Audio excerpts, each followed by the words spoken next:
9%, 양배추는 5% 상승할 것으로 내다봤습니다. 보수 성향의 미국 웨스트 버지니아주가 인디애나에 이어서 두 번째로 낙태 금지법 시행에 들어갔다고 외신들이 보도했습니다. 공화당 소속인 짐 저스티스 웨스트 버지니아 주지사는 현지 시각 16일 강간 등 예외적 경우를 제외하고는 사실상 낙태를 전면 금지하는 법안에 서명해 공포했습니다. 날씨입니다. 토요일인 오늘은 전국이 대체로 흐린 가운데 중부지방 곳곳에 산발적으로 비가 내리겠습니다. 오후에는 제주도부터 비가 오겠고 밤에는 남해안 곳곳에 비가 내릴 것으로 보입니다. 오늘 낮 기온 서울이 29도 등 전국이 27도에서 32도로 어제와 비슷하겠습니다. KBS 1라디오 정오 종합뉴스를 마칩니다. 지금까지 아나운서 김보민이었습니다. KBS.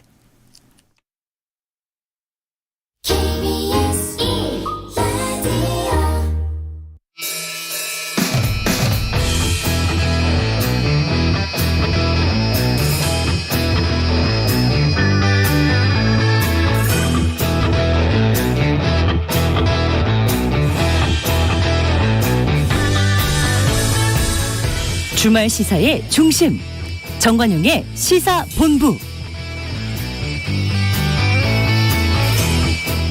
여러분 안녕하십니까, 정관용입니다. 국민의힘이 내일 모레 19일에 새 원내대표를 선출합니다.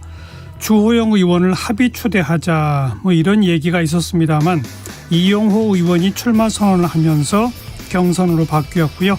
그리고 오늘 오전에 주호영 의원이 긴 고심 끝에 원내대표 출마 선언을 했습니다. 출마를 원하는 후보자는 오늘 오후 5시까지 후보자 등록을 하면 되는데 하마평에 오른 후보군 중에 과연 누가 진짜로 후보 등록을 할까? 네, 방송 진행 중에도 틈틈이 살펴보고요. 새로운 소식 나오는 대로 전해드리겠습니다. 정관용의 시사본부 토요일 순서 시작합니다. 먼저 도로공사 연결해서 이 시각 고속도로 상황 전해드리죠. 유가연 캐스터. 네, 추석 연휴를 보내고 처음 맞이하는 주말, 지난주와 천지 차이입니다. 오늘은 고속도로가 한산하다고 볼 수도 있겠는데요. 지방 방향으로의 정체 심하지 않고 경기 근교를 오가는 교통량도 평소 주말보다는 많지 않습니다. 영동선 강릉 방향 서창분기점과 동근포 부근에서 주춤했다가 마성터널에서 용인 지나 양재터널까지 10km 구간이 가장 버겁고요. 이후로 강원권까지 무리 없이 이어지는데 다만 원주 부근에서 아주 짧은 정체 감안하셔야겠습니다. 서울 양양선 양양 쪽은 경기권에서만 정체입니다. 남양주 요금소 부근부터 화도까지 시간적인 여유가 필요하겠고 광주 원주선 원주 쪽도 동군제한 부근에서만 밀립니다. 경부선은 부산 방향으로 경기권에선 오산부터 남사까지 밀렸다가 충청권 진입해 망양 휴게소 부근부터 목천까지 11km 구간 답답하고요. 반대 서울 쪽은 시구간이 평소보다 살짝 어려워 보이는데 금토 분기점부터 반포까지 밀리고 있습니다. 서해안선 목포 쪽 서평택 분기점 부근부터 서해대교까지 9km 구간 정체입니다. 한편 중부고속도로 하남 쪽으로 증평 부근 1차로에서 승용차 관련 사고 처리하는데요. 후방 정체 빠르게 증가하면서 6km 구간 답답합니다. 지금까지 한국도로공사 교통센터 유가연이었습니다.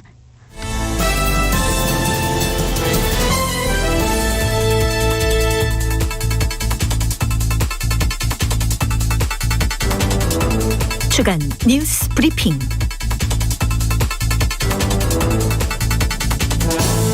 토요일 주간 뉴스 브리핑은 중앙일보 윤성민 기자와 함께하죠. 윤 기자 어서 오세요. 예, 안녕하세요. 다음 주 월요일부터 대정부 질문 시작으로 정기국회가 시작되죠.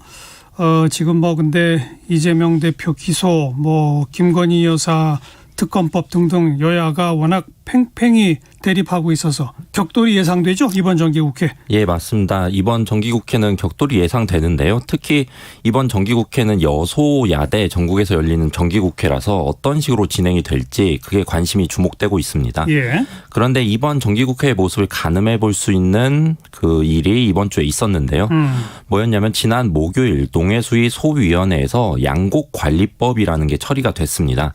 그런데 민주당이 국민의힘 동의 없이 일방적으로 단독 처리한 건데요. 예. 국회 상임위에서 특히 상임위에서도 특히 소위원회는 여야 합의로 만장일치로 법안을 처리하는 게 관행인데요. 민주당은 양곡관리법을 표결로 처리를 했습니다. 특히 이 법안이 다뤄진 첫 소위였거든요. 첫 번째 회의였던 거죠. 몇 시간 논의를 해보지도 않고 통과가 된 겁니다. 양곡관리법? 예. 어떤 내용이죠? 현재는 양곡관리법이 정부가 가격 하락을 막기 위해서 초과 생산된 쌀을 매입할 수 있다. 이렇게 임의 규정으로 돼 있어요. 할 수 있다라고. 예. 그런데 이번에 소위에서 민주당이 처리한 양곡관리법은 의무적으로 정부가 초과 생산된 쌀을 매입하도록 강제 규정을 만든 겁니다. 민주당의 논리는 뭡니까? 현재 쌀값이 폭락해서 농민의 피해가 커지니까 시급하게 처리해야 한다는 논리고요. 특히 이재명 민주당 대표가 이재명 대표의 메시지가 나오자 민주당은 일사불란하게 법안 처리를 시도하는 모습을 보였습니다.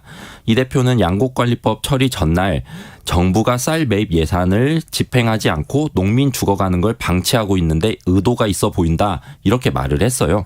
그러자 바로 다음 날 소위에서 민주당이 법안 처리를 강행했고요. 이 대표는 법안이 처리되자 즉시 페이스북에 쌀값에 대한 국가의 보호 제도를 만들겠다라고 썼고요. 그리고 바로 저녁에 농민이 많은 그 전북의 전주를 방문해서 타운홀 미팅을 열었습니다. 거기에서는 농촌을 보호해야 하는데 국민의힘 생각은 다른 것 같다라고 비판을 했고요. 예. 이런 모습에 대해서 홍문표 국민의힘 의원은 민주당 의원 몇몇이 이재명의 졸개가 된 것이다라고 비판을 했습니다. 그럼 국민의힘은 그 양곡관리법 개정안에 반대했었나요? 그거는 아닙니다. 국민의힘도 법안 취지에는 공감하는 입장이고요.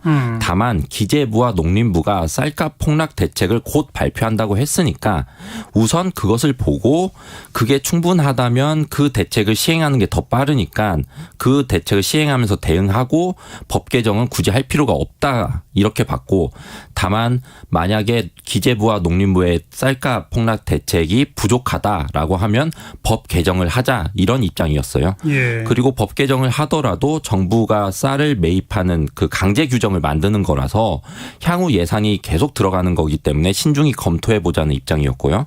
그런데 법안 상정 첫 소위에서 민주당이 처리를 했습니다. 여소야대 그 힘을 바탕으로 정기국회에서 다른 법안들도 이렇게 단독 처리할 가능성들이 있는 거죠. 예, 그렇습니다. 그 167석의 거대 야당의 입법 독주가 자주 나타날 가능성이 있는데요.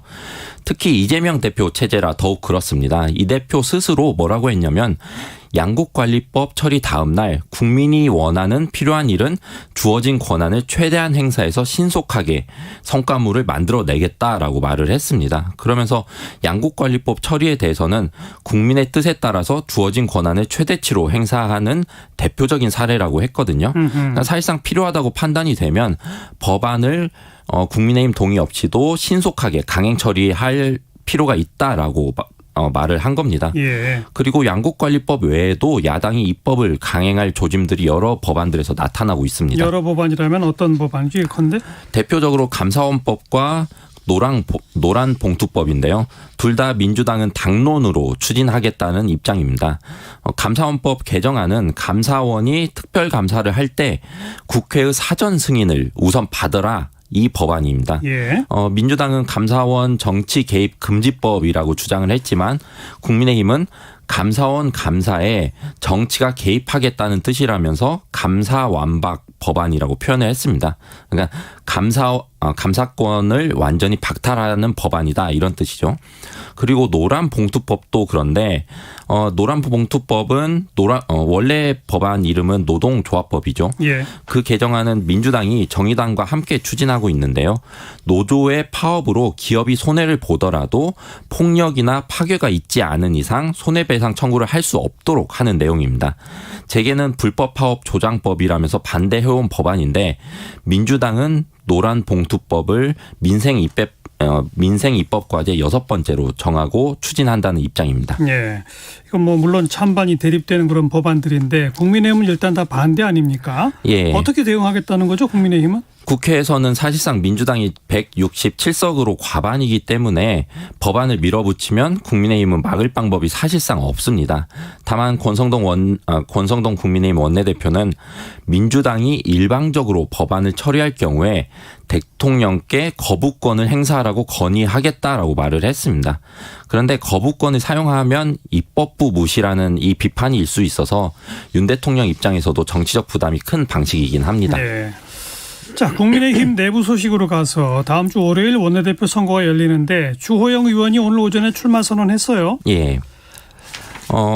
우선 방금 전에 한 2시간 정도 전에 주호영 의원께서 출마한다고 선언을 했고요. 그리고 그에 앞서서 민주당 출신의 이용호 의원이 출마를 선언했습니다. 그랬죠. 그래서 원래는 이 원내대표의 포인트가 어제까지만 해도 경선으로 치러지냐 아니면 주호영 추대로 치러지냐 이게 관건이었거든요. 예. 근데 사실상 그 추대는 물 건너갔고요. 형식적으로는 경선으로 확정이 됐습니다. 네.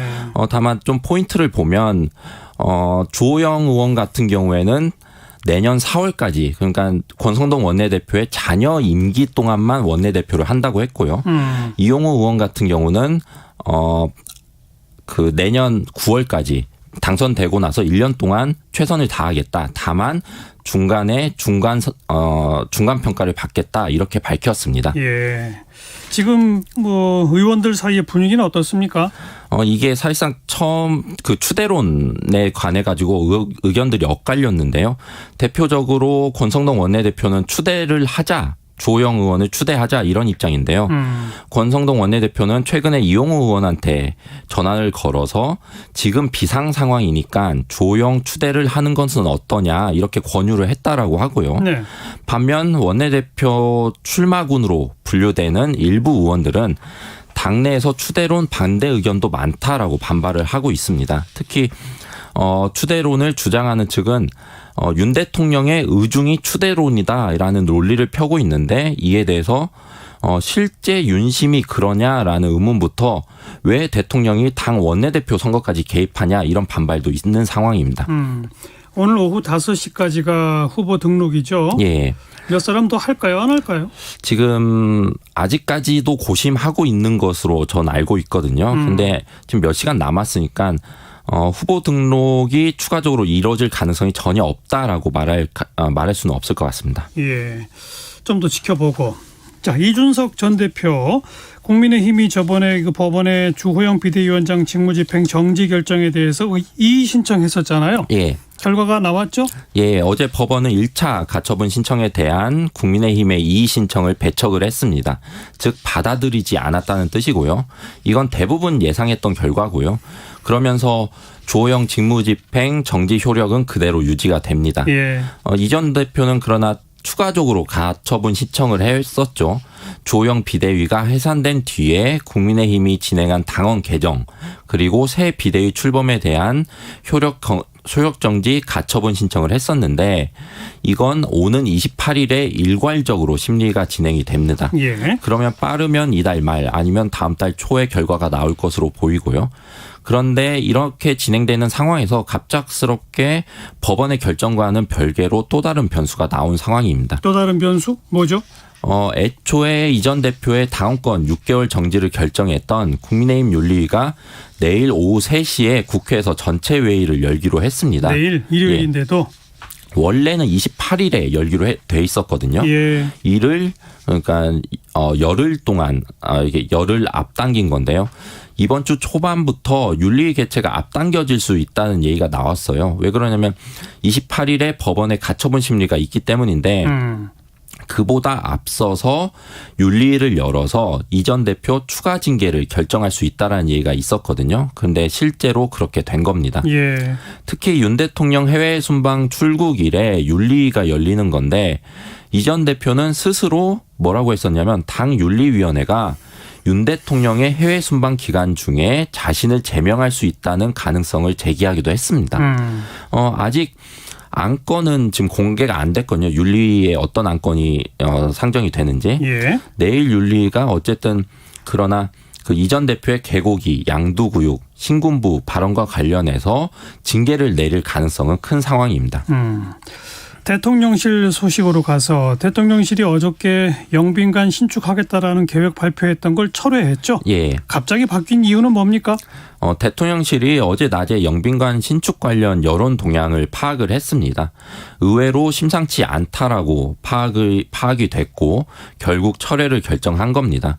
윤 대통령은 어제 저녁에 국격에 걸맞는 행사 공간을 마련하고자 했으나 이 같은 취지를 충분히 설명드리지 못한 아쉬움이 있다라고 밝혔고, 그러면서 즉시 예산안을 걷어들여서 국민께 심려를 끼치는 일이 없도록 하라라고 참모진에게 지시를 했습니다. 예. 윤 대통령은 청와대 영빈관을 그대로 쓸 가능성을 과거에 언급하기도 했었습니다. 그랬었죠. 예. 그런데 윤 대통령이 청와대를 개방하기로 결정하면서 사실상 그게 어려워진 상황이 된 겁니다.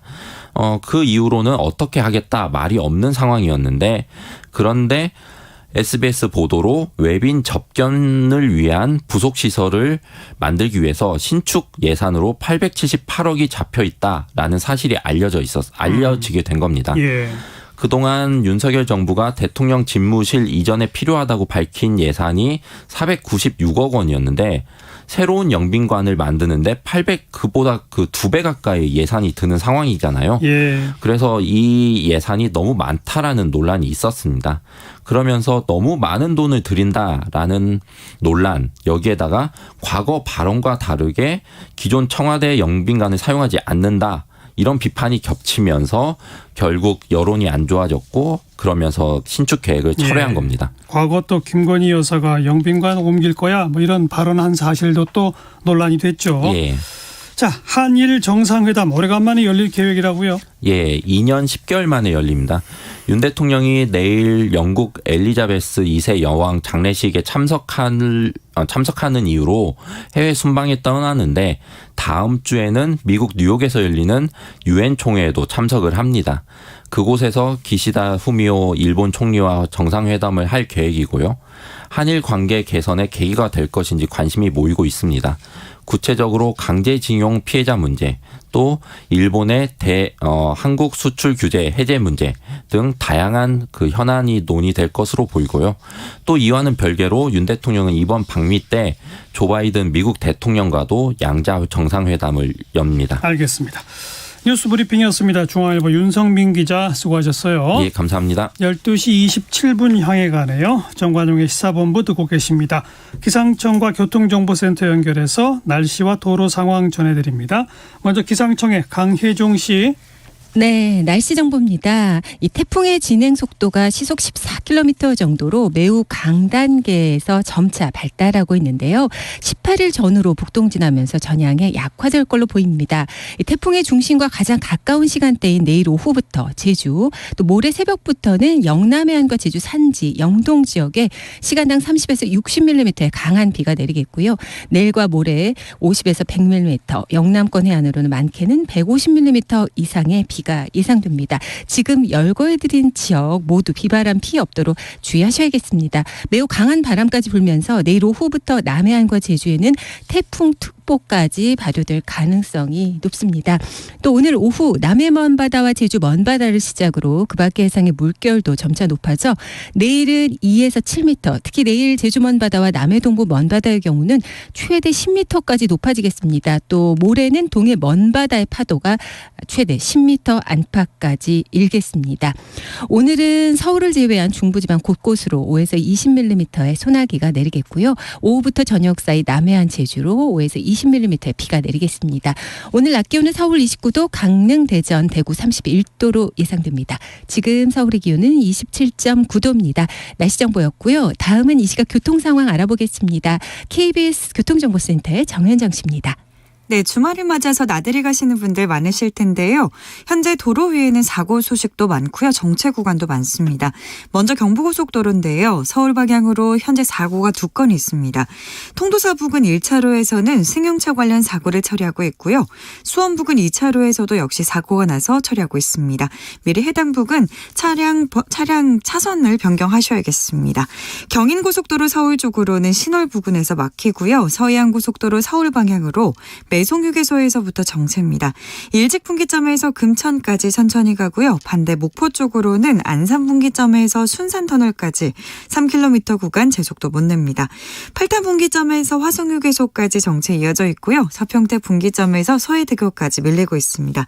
한편 영동고속도로는 강릉으로 가는 차들이 많습니다. 서창 분기점에서 월곶 분기점까지 천천히 가고요. 동군포에서 부곡까지도 이어서 밀립니다. 더 가서는 용인에서 양지터널까지와 새마을 부근에서 정체 있습니다. 안전운행하시기 바랍니다. KBS 교통정보센터였습니다.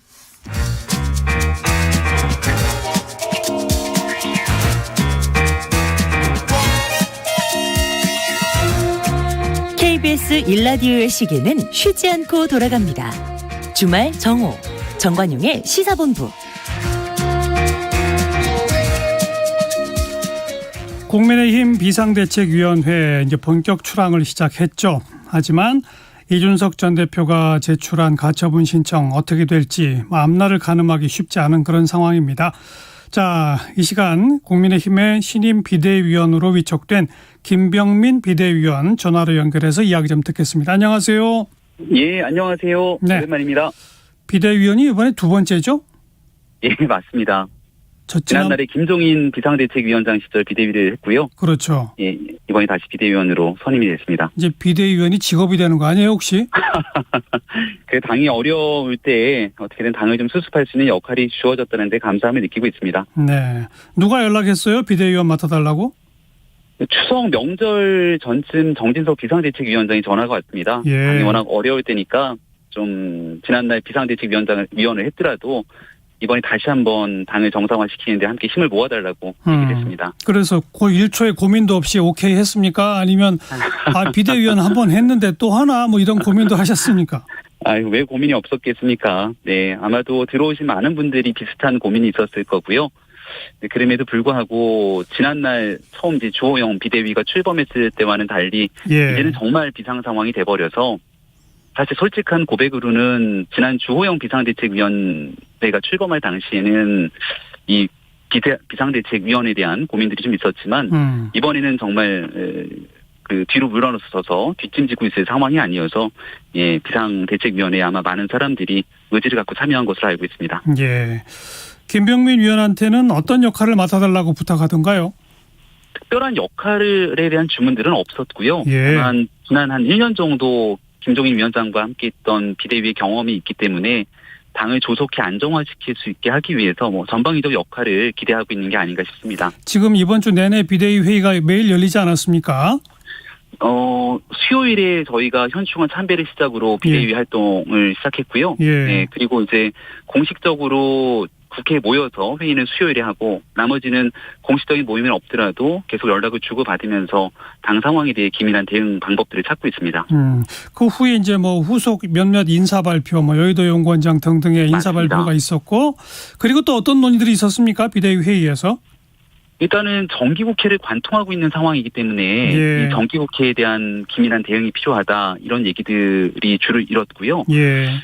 법원에 대한 가처분 심의가 이제 곧 진행이 될 것이기 때문에 그렇죠. 여기 대해서는 당을 대표하는 또 변호사들이 법리 대응을 하는 터라 또 저희 입장에서는 지난날 당원당규 개정이라든지 지금 비상대책위원회 출범이 가지고 있는 당위성 또 이런 내용들에 대해서 예. 국민께 알리는 역할들을 맡고 있고요. 어제 정진석 위원장 SNS를 통해서 이제 내정 발표가 일부 있었는데 여의도 연구원장 김용태 의원 같은 경우는 또 우리 당의 오랜 당 활동 경력을 갖고 있는 중진 의원 아니겠습니까? 예. 전직이긴 합니다만 또 김수민 홍보본부장 같은 경우는 김종인 비대위 시절에 당의 백드롭 등을 화려하게 바꾸면서 예. 그 당시 홍보를 참 잘했다고 생각되는 인사인데 이런 사람들이 줄지어서 당의 이 비상한 상황에 역할할 수 있게 주어지게 되는 것들이 예. 지금으로서는 좀 시급하게 진행되고 있는 과정이라고 말씀드리겠습니다. 예. 정기국회 얘기, 그다음에 가처분 신청 얘기 언급하셨는데 정기국회 얘기는 조금 이따 다시 여쭤보도록 하고 예. 가처분 신청에 대해서 많은 법률 전문가들은 지난번에 담당한 그 같은 재판부가 또 담당을 하는데 지난번에 예. 재판부가 써낸 판결문을 보면 헌법과 정당법 그리고 당원당규를 언급하면서 문제가 있다라고 판시를 했는데 결국은 당원 당규방 바꾼 거니까 역시 헌법과 정당법 위배라고 하는 기존 취지에 비추어서 이번 비대위 출범도 역시 문제 있다는 판결이 내려지지 않겠느냐라는 해석이 많은 것 같아요. 어떻게 생각하십니까? 일단 당원 당규에 따른 해석을 최우선할 것이라고 생각을 합니다. 지난날 비상 상황으로 규정을 짓게 되는 당원 당규에 당대표 거리, 또 최고위원회의 기능 상실 등이라고 하는 다소 모호한 조항 속에서 기존의 최고위원들이 사퇴한 것을 비상상으로 볼 수 없다 이렇게 재판부는 판시한 거겠죠. 예. 가처분 신청의 결과였으니까 또 본안 소송에서는 어떻게 다른 결과가 나올지는 예측하기 좀 어렵습니다. 예. 다만 적어도 가처분 신청에서의 판사는 그 같은 결정을 내렸기 때문에 여기에 이 국민의힘의 비상상황 규정을 짓게 되는 당원 당규를 좀 더 명확하게 바꿨습니다. 예. 이게 비단 이준석 전 대표를 사실상 뭐 해임시키거나 이준석 전 대표를 몰아내기 위한 당원 당규 개정이라기보다는 언제든지 이 같은 상황들이 새로운 지도부에서도 또 나타날 수 있기 때문에 예. 보다 명확하게 어떤 경우에 비상대책위원회로 넘어갈 수 있는지를 규정졌고 이는 국민의힘뿐 아니라 더불어민주당에서도 지난 8월 전당대회를 통해 당대표 및 최고위원의 거리에서 당대표 및 최고위원의 과반 거리 때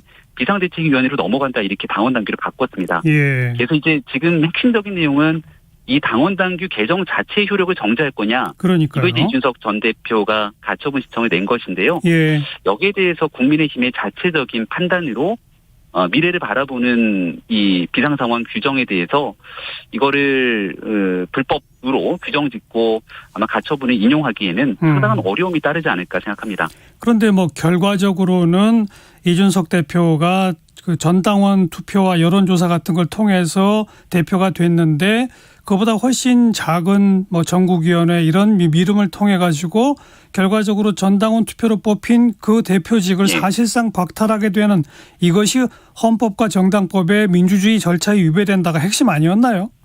그 내용이 중간에 같이 들어가 있었는데요. 예, 그러니까요. 사실 그런 방식으로 따지게 되면 지금 있게 되는 상황 속에서는 당 대표는 6개월이 직무정지고 예. 한 명의 청년 최고위원이 남아있는 상태에서 선출직으로 당선된 4명의 최고위원이 다 줄사퇴한 상태입니다. 예. 그러면 기존의 당원 당규에 따르면 국민 여론조사, 전당원 투표로 선출된 4명의 최고위원이 더 이상 당의 지도부가 유지될 수 없다고 본인 스스로의 직을 그만뒀는데 이 사람들의 대표성이 현저히 떨어지는 전국위원회에서 이 사람들의 4명 전체를 보궐로 다 선출해야 된다는 얘기거든요. 예.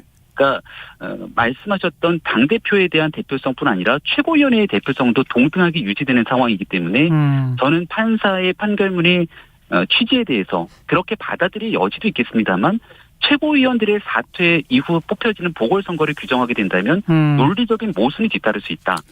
그래서 알겠습니다. 알겠습니다. 예, 당원 당규도 비슷한 해석을 가질 수 있다고 말씀드립니다. 이건 뭐 양쪽 주장이 엇갈리니까 재판부가 어떻게 예. 판단할지를 지켜보는데 뭐 상상하고 싶지 않겠습니다만 만약에 또 가처분 신청이 받아들여지면 당의 미래가 어떻게 되는 겁니까? 그런 논의도 했나요?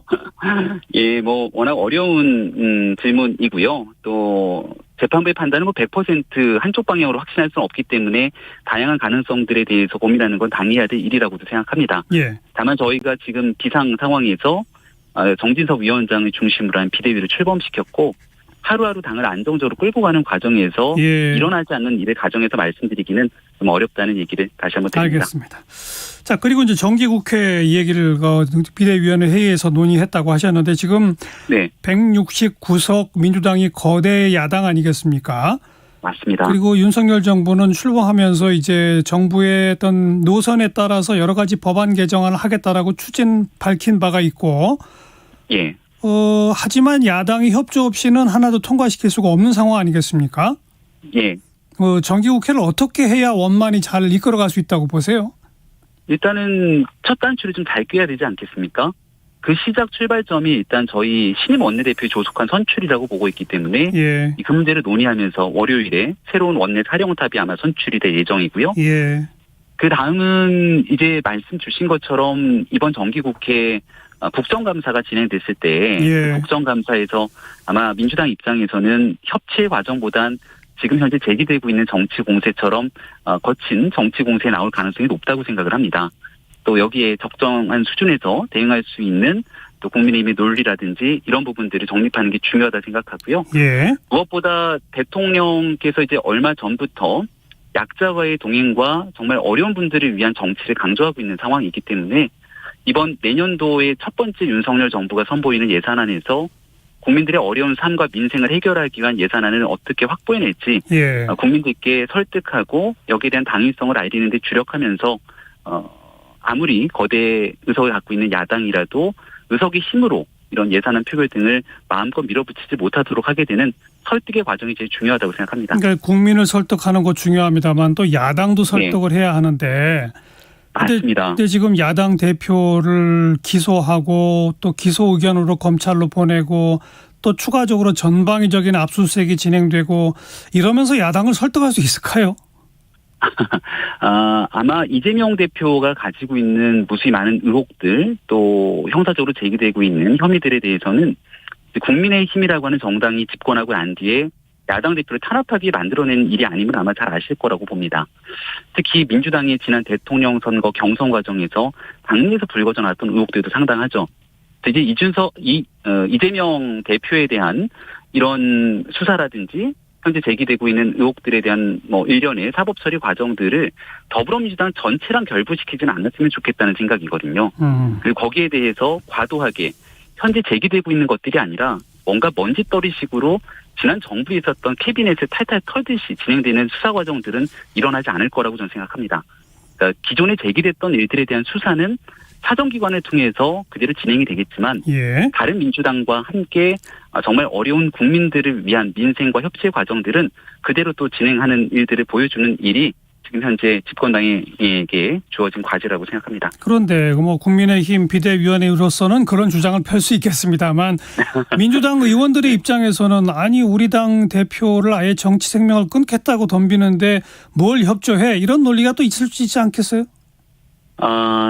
결국은 보시는 국민들께서 어떤 여론을 갖고 판단하는지로 좀 뒤바뀌게 되지 않을까 저는 생각을 하거든요. 그러니까 지난날 대통령 선거에 이 민주당의 패배 이후 지방선거까지 연이은 패배로 민주당이 큰 위기를 겪지 않았습니까? 예. 그리고 출범하게 됐던 우상호 비대위 체제에서 안정적인 모습, 국민을 위한 정치를 보여줬다는 평가를 많이 받았던 것 같습니다. 예. 민주당의 지지율이 상당히 올라가기 시작했고 그 기간 국민의힘은 여러 내용 과정들이 국민 앞에 적나라하게 드러나면서 지지율이 많이 떨어지기 시작했죠. 예. 근데 이재명 대표의 8월 말 전당대회 당선 이후 나오게 됐던 수많은 의혹들은 사실 말씀드린 것처럼 국민의힘의 제기는 아니지 않습니까? 그리고 지금 어제 나왔던 갤럽 여론조사를 보면 다시금 민주당의 지지율이 떨어지는 과정들을 겪고 있습니다. 그러니까 결국 이 문제를 지켜보게 되면서 국민들께서 예. 이재명 대표에 대한 혐의를 이걸 정치적으로 협치해야 되니까 다 덮고 넘어가자. 저는 이런 식의 인식을 갖지는 않을 거라 생각하고요. 예. 그 이상으로 민주당과 협치하려고 하는 더 많은 노력들을 국민의힘이 해야 될 과제가 남아있다고도 생각합니다. 알겠습니다. 자, 그리고 이제 오늘 내일 모레 있을 일들을 여쭤볼 텐데 오늘 5시까지 원내대표 후보군 등록 마감인데요. 현재 그 이용호, 주호영 두 의원이 후보 등록하겠다고 한 상태고 추가로 몇 사람 더 후보 등록할까요? 안 할까요? 얘기들이 무성했지만 주호영 의원이 후보로 등록하고 있는 마당이기 때문에 예. 아마 추가로 더 나올 분들이 많지는 않을 것 같다. 그러니까 아마 좀 그러니까 주호영 의원을 또 중심으로 이렇게 모여 있는 의원들 그룹들이 있지 않겠습니까? 예. 예. 그래서 원내대표 선거야 워낙이나 그 안에서 이루어지는 일들이 예측하기가 어렵습니다만은 현재 적어도 먼저 선언했던 이용호 의원 또 주호영 의원의 대결 구도가 형성이 돼서 예. 이대로 선거가 진행돼도 국민들 보시기에는 굉장히 좀 국민의힘의 새 원내사령탑 선출이 꽤 흥미진진하게 진행되는 경쟁의 구도가 연출될 거라고 봅니다. 흥미진진하다고요? 네. 지금 김 비대위원님의 말씀 논리 속에도 주호영 의원이 출마 선언한 이상 거의 그대로 되는 거 아닙니까? 그 일각에서는 추대 분위기가 있다 이런 말씀을 하셨던 때도 있었고 예. 또 주호영 의원으로 다 모든 분위기가 기울어서 주호영 의원으로 가는 것 아니냐 이렇게 또 보도가 되는 경우도 있는데 제가 말씀드리는 건 원내 선거라는 건 한 100여 명 되는 의원들이 들어가서 그 안에서 이제 선출을 하는 거기 때문에 마지막에 의원들의 마음들을 알 수 없는 것 아니겠습니까? 그러니까 주호영 의원이 안정적으로 당내에 있는 여러 두루 포용하는 리더십을 갖고 있는 좋은 리더임에는 확실하다고 저는 생각을 합니다.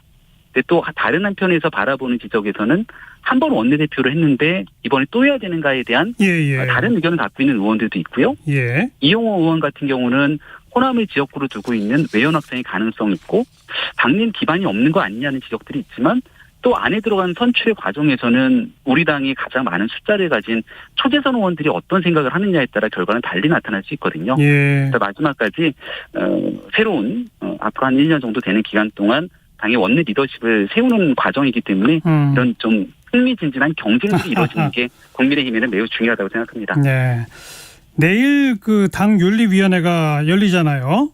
예. 원래 28일인데 열흘을 앞당긴 이유가 뭐랍니까? 저도 윤리위원회에서 이루어지고 있는 일들은 사실 윤리 독자적인 판단을 통해 이루어지고 있기 때문에 명확한 상황들은 잘 모르겠습니다만 28일에 진행되기로 예정됐던 건 기존에 있었던 많은 그 사안들이 다 함께 28일에 논의되는 것 같아요. 그 다른 한 의원의 뭐 실언 문제라든지 이런 것들. 근데 이번에 뭐 어떤 안건으로 열리는지 내일 열리게 되는 윤리위원회 잘 모르겠습니다만은 뭐 이 대표에 대한 징계 논의가 되는 것 아니냐 이제 이런 얘기들이 있어요. 추정이 되는 것 아닙니까? 그렇죠. 이 전 대표도 SNS에 대통령 순방 중에 본인 제명하려고 한다 이렇게 얘기를 하던데요. 그 만약에 이 전 대표에 대한 일이 올라가더라도 윤리위 절차가 개시가 되고 나면 해당 당사자의 소명을 들어야 되고 그 소명 이후 판단하고 해야 되기 때문에 내일 갑자기 막 윤리위원회를 열어서 땅땅땅 누군가를 제명하거나 하는 일들은 현실적으로 벌어지기 꽤 어려운 일이라고 저는 생각을 합니다. 그게 불가능한 거예요? 어려운 거예요? 현실적인 지난날 절차를 반추해 보건데 내일 윤리위를 열어서 자 오늘 제명 이렇게 가는 거는 불가능한 일이라고 저는 생각을 합니다. 네. 그래서 뭐 윤리위가 이제 아마도 이 당내 인사들에 관한 윤리적인 문제여서 통상적으로 이제 비공개 회의를 많이 합니다만은 내일 이제 모여서 회의를 하게 되면 언론의 관심 주목이 있을 것이고 어떤 내용들이 있는지는 알려지게 되겠습니다만 뭐 일각에서 제기하고 있는 것처럼 음모론적으로 대통령 순방에 맞춰서 일을 꾸민다 이렇게 보기에는 물리적인 시간, 절차, 과정 등을 따지더라도 그런 해석은 전혀 현실화되기 어렵다는 말씀을 다시 한번 드립니다. 뭐 아무리 빨리 서둘러도 내일 당장은 안 되고 소명 그 절차를 밟을 날짜를 뭐 하루 상관, 이틀 상관을 하더라도 며칠은 걸린다 이 말이군요. 그러니까 대통령 순방 중에 뭔가 일을 꾸며갖고 이 전 대표를 제명하려는 것 아니냐라고 하는 의혹들이 제기됐기 때문에 거기에 대한 반론적 차원에서 말씀을 드리는 겁니다. 원래 예정된 28일이 지금 이제 법원에서 가처분 신청 논의하기로 한 날 아니겠습니까?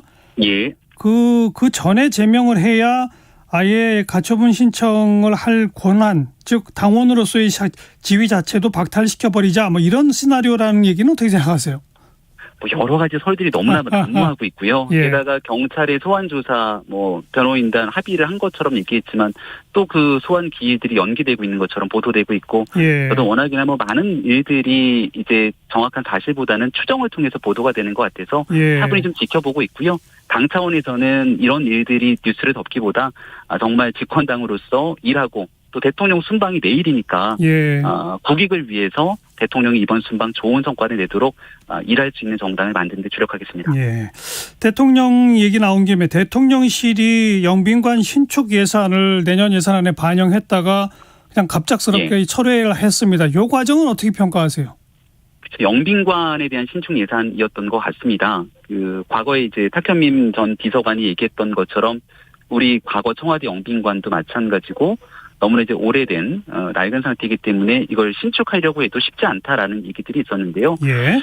많은 이제 국민 예산들이 수반되다 보니까 아마 국민께 충분한 설득의 과정이 없었다 판단됐던 것 같고 기존에 있는 시설들을 활용하겠다 어제 대통령실에서 긴급 철회한 것으로 보입니다. 일단 국민들께서 제기되고 있는 목소리가 있다면 빠르게 귀 기울여서 듣기 위한 노력들을 갖추는 것 전 중요하다고 생각을 하고요. 국민 눈높이에 맞추기 위한 노력들을 현재 대통령실에서 하고 있고 하지만 이 중장기적인 과정으로 봤을 때는 특정 개인을 위한 시설이라기보다는 국가의 미래를 위해서 이렇게 지어져야 되는 또 시설이기도 하거든요. 여기에 대해 국민 설득 그리고 소통의 과정들을 더 적극적으로 거칠 필요가 있다는 생각으로 좀 대신했으면 좋겠습니다. 뭐 물론 정책의 위상 차이는 있습니다만은 교육부에서 뭐 5살 입학 얘기 잠깐 나오다가 갑자기 그냥 또 철회한 것처럼 너무 이런 일이 잦은 거 아닙니까? 지금 현 정부 들어서서. 정책에 관한 문제는 아마 그 당시 조금 교육부 장관을 비롯해서 야심차게 추진하다가 뒤늦게 후퇴했던 측면들이 있기 때문에 예. 그때는 교육부 장관의 책임부터 많은 일들이 일어났던 걸로 봅니다. 다만 이 영빈관 신축 같은 경우에는 당위성 차원에서는 꼭 필요한 일이라고도 생각을 하거든요.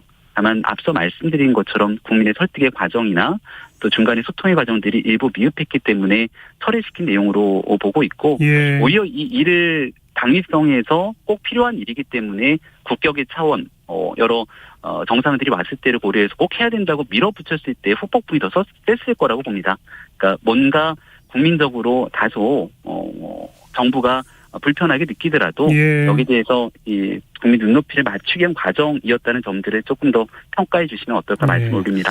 자, 새 정부 출범하고 100일여밖에 안 됐습니다만은 지지율이 아주 큰 폭으로 떨어졌다가 요즘 조금 회복되는 것 같기도 하고 이제 조금 이제 정리가 돼가는 겁니까? 아직 큰 문제가 남아 있는 겁니까? 어떻게 전반적으로 어떻게 진단하세요? 제가 이제 용산 대통령실을 보건데 그 8월 대통령 휴가가 큰 분기점이 됐던 거 맞는 것 같습니다. 그러니까 정치 참여 선언을 작년 6월 29일에 하고 하루도 쉼 없이 쭉 달려오다가 그 8월 첫 번째 한 일주일 정도의 휴가를 거치면서 지났던 상황들을 돌아보고 많은 분들의 의견을 경청했던 것 같거든요. 그래서 그 뒤에 나갔던 정책적 메시지라든지 대통령실에 대한 인적 구성에 대한 일부 개편, 또 당도 많은 부분들을 변화해서 나가려고 하는 노력들을 순차적으로 가져가고 있습니다. 예. 제일 중요한 건 국민들께서 갖고 있는 기대를 잘 충족시키지 못했기 때문에 지지율은 떨어졌던 것이고요. 예. 국민들 기대치에 대해서 100% 만족을 못하더라도 하나둘씩 국민들 삶과 민생에 맞춰서 열심히 노력하려고 하는 모습들을 보여드리고 있다라고 생각을 하고 한 가지만 더 말씀을 드리면 예. 초창기 우리 비가 많이 왔을 때 수해 대응 조금 적절하지 못했다 비판 많지 않았습니까? 네, 하지만 거기에 대한 반면 교사를 충분히 삼고 두 번째 태풍이 올라왔던 흰남노 태풍 대응에는 그래도 꽤 잘했다는 여론 그리고 청와대에 몸을 담았던 박수현 전 수석도 이번 태풍 대응 잘했다 이렇게까지 표현하고 있거든요. 예. 처음에 부족함이 있더라도 국민들이 주시는 그런 말씀들 경청하면서 계속 바꾸고 더 보완해 나가려는 노력들을 보여드린다면 알겠습니다. 다시금 신뢰를 얻을 거라 생각합니다.